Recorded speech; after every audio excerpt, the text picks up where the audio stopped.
everybody! I hope you're having a wonderful day. Today I will be talking all about how to read and understand what is on your yarn label. So some labels can be very different, like this is, I love this yarn from Hobby Lobby. This one tells you everything you need to know to be able to make what you want. So first off, it tells you what gauge you want to be able to make a specific size. So in this case, for knitting, it says use a US 8, which is a 5 millimeter. So that's the same thing.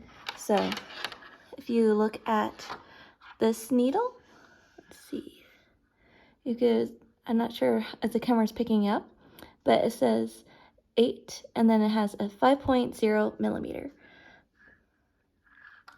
So not all needles will say that. But the reason why this is important is if you have a size that's too big, you're going to have something like you're not going to be able to pick up your yarn easily, and it'll be very holey. And maybe if you're trying to make like a cosplay chainmail or something like that, it may be good. Or if you're a really tight knitter, you might want to go up a size. So knowing this is really important. And then it has the same thing for crochet. So in this case, USI 9. Or a 5.5 millimeter. So in this case, you can see this one says 5.5 on it and has a 9 on it. So not all hooks will have this, but you should have one or the other on it to let you know what size you have. And then it also has it written down here for you too. So the US 5 millimeter knitting needles, or size 8, or a UK size 6. US 5.5 crochet hook, US size 9, UK size 5. So, and it's the same thing for crochet. If you're a tight crocheter, you'll probably want to go up a size. If you're really loose, you might want to go down a size. Or maybe you have a tension that's pretty even and you'll get gauge. For some people, it doesn't, if you don't know if you're tight or loose for either knitting or crocheting, is fine. Just start with the basic recommendation, and then from there you can see it's like, oh, do I have any drape from my crochet project or not? Or, oh, this is really hard to pick up the stitches. Maybe I need to move up a size so that the needles come off, or the yarn comes off the needles easier. And then the next thing it tells you is the weight. So this is 190 grams or 7 ounces. And then this means you have 355 yards or 325 meters, depending on which index you're looking at. And this is important to know because sometimes your pattern will tell you how much yardage or weight you need for a project. And it's important to have both of these if you're thinking of that, or if you're trying to make a bigger project like a blanket and you need to have a general idea of how much yarn to buy, because it's not fun to run out of yarn on a big project. It's always better to buy more than to have too much less.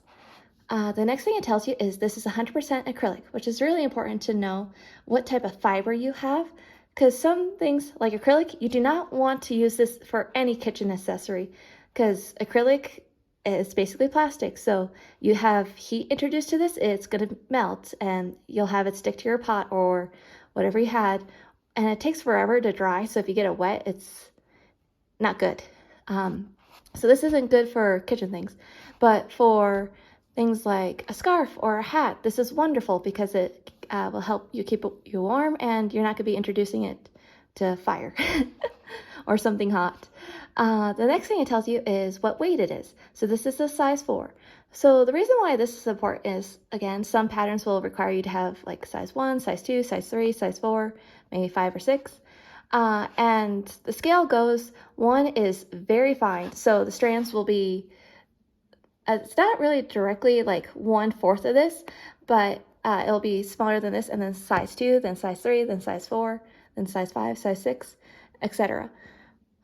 So this is important to know because, well, in regards to pattern, but then also to know what size, because sometimes you won't have something on here that will tell you like recommended needle size.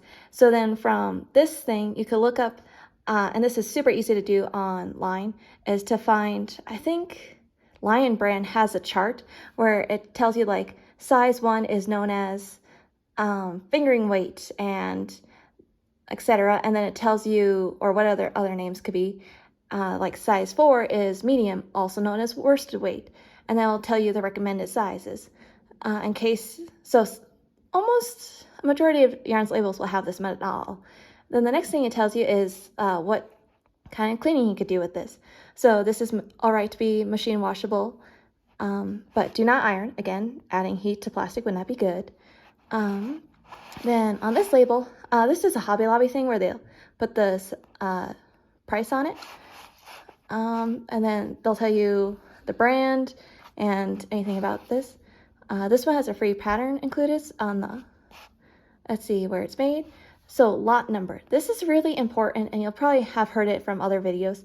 This is where the colors in the same lot are more similar or exactly the same compared to different lots. So it's not always extreme between the two colors, but if you're making a big project like a blanket, it is noticeable once you start changing from different lot size or lot colors. So it's really important to know this. And then the next thing it tells you is the color name and the color number. So this is important to look it up if you need to get more, even if there is a slight variation.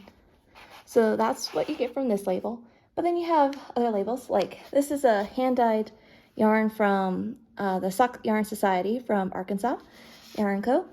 And so you get the name, Morning Glory, which was the September 2025 yarn, and it's Yummy Plush.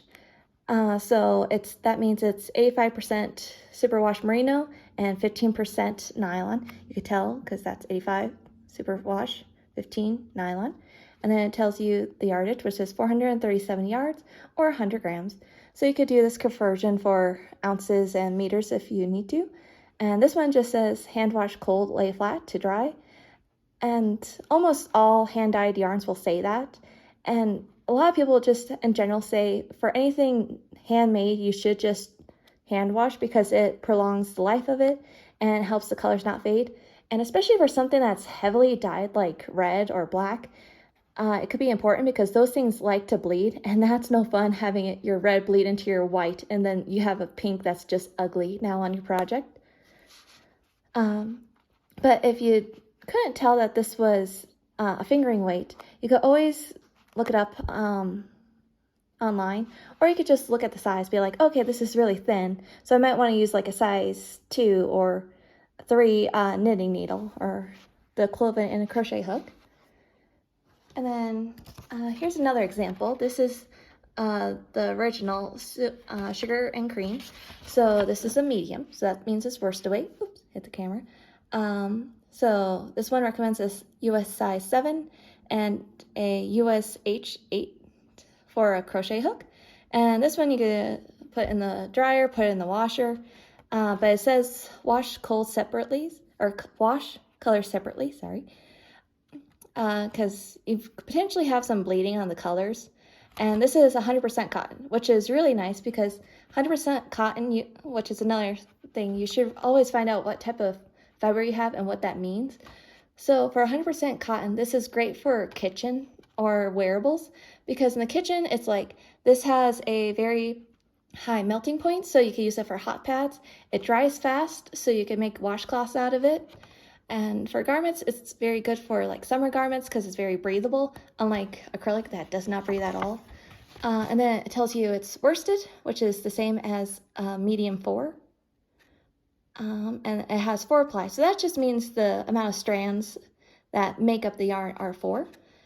And then the weight is 14 ounces. Oh, so I must have bought a cone. I just found this laying around my craft area. Oh yeah, and then it tells me I have a free pattern on the back side, and tells me it's like I could go to other places. So your yarn label is very important, and it's because it tells you so many different things.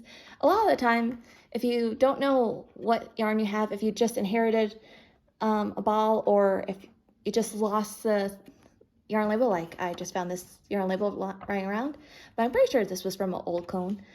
From there, you could figure out, it's like doing the wraps per inch, where you wrap your yarn around a needle, and then you see how many times it goes around, and that tells you what size it is.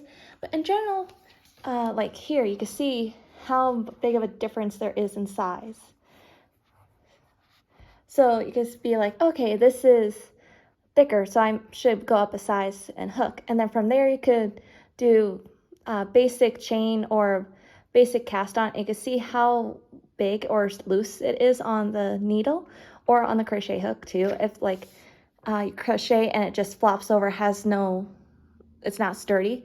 And from there you could go up or down to figure out if you want something sturdy or something more drapey. Like sturdy is great for blankets, but drapey is great for shawls and things that you just want to lay flat against you. I hope this helps you on your journey of making something with yarn. Have a great day. And let me know in the comments below if you want to know anything else. Goodbye.